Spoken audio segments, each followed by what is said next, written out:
बिस्मिल्लाहिर्रहमानिर्रहीम। अस्सलामु अलैकुम व रहमतुल्लाहि व बरकातुहू।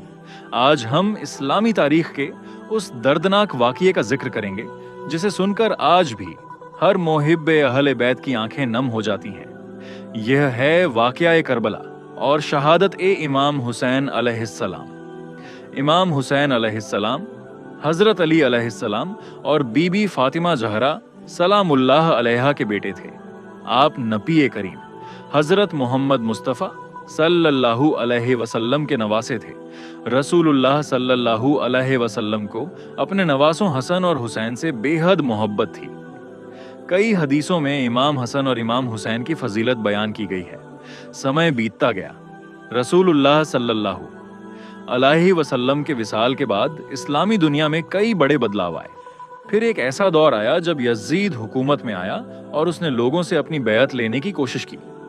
यजीद चाहता था कि इमाम हुसैन अलैहिस्सलाम भी उसकी बैत कर लें, लेकिन इमाम हुसैन अलैहिस्सलाम ने हक और बातिल के फर्कन को देखते हुए यह मंजूर नहीं किया। जब मदीना में हालात बदलने लगे तो इमाम हुसैन अलैहिस्सलाम अपने अहले बैत के साथ मक्का शरीफ की तरफ रवाना हो गए।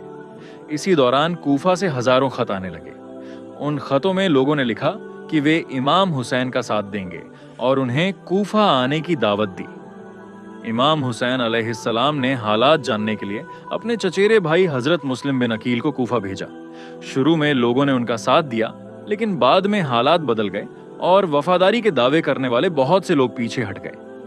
इसके बाद इमाम हुसैन अलैहिस्सलाम का काफिला सफर करता हुआ करबला की सरजमीन पर पहुंचा।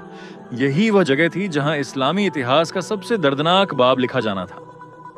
आगे कहानी में करबला पहुंचना, पानी बंद होना, आशूरा की रात, साथियों की शहादत और करबला का पैगाम बयान किया जा सकता है। इमाम हुसैन अलैहिस्सलाम का काफिला सफर करता हुआ आखिरकार करबला की सरजमीन पर पहुंचा।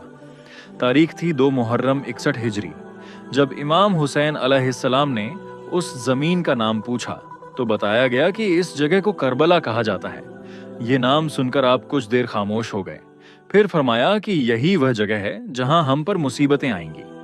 धीरे धीरे यजीदी लश्कर की तादाद बढ़ती गई। दूसरी तरफ इमाम हुसैन अलैहिस्सलाम के साथ सिर्फ उनके घराने के लोग और चंद वफादार साथी थे। कुछ दिनों बाद हुक्म दिया गया कि इमाम हुसैन और उनके साथियों पर दरियाए फुरात का पानी बंद कर दिया जाए। अब हालात बहुत मुश्किल हो चुके थे। रेगिस्तान की गर्मी, छोटे छोटे बच्चे और पानी की सख्त कमी।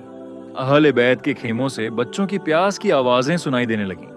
छोटे बच्चे बार बार पानी मांगते, लेकिन पानी का एक कतरा भी आसानी से नसीब नहीं था।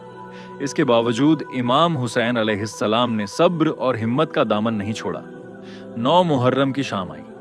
दुश्मन की फौज जंग की तैयारी कर रही थी। इमाम हुसैन अलैहिस्सलाम ने एक रात की मोहलत मांगी ताकि वह और उनके साथी अल्लाह की इबादत कर सकें।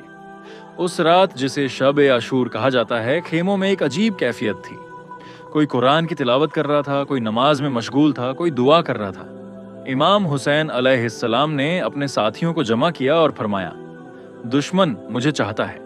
जो जाना चाहे अंधेरे का फायदा उठाकर चला जाए, मैं किसी को रोकूंगा नहीं। लेकिन यह सुनकर सभी साथियों ने एक ही जवाब दिया। उन्होंने कहा, या इमाम, हम आपको छोड़कर कैसे जा सकते हैं? अगर हमें बार बार जिंदा किया जाए और बार बार आपकी राह में कुर्बान किया जाए, तब भी हम आपका साथ नहीं छोड़ेंगे। ये वफादारी और मोहब्बत का ऐसा मंजर था जिसकी मिसाल तारीख में बहुत कम मिलती है। रात गुजरती रही। कोई इबादत में था, कोई दुआ में, कोई अपने आखिरी सफर की तैयारी में। सबको मालूम था कि अगला दिन आसान नहीं होगा, लेकिन किसी के चेहरे पर डर नहीं था। हर दिल में सब्र था, यकीन था और अल्लाह पर भरोसा था। और फिर धीरे धीरे 10 मुहर्रम की सुबह होने लगी।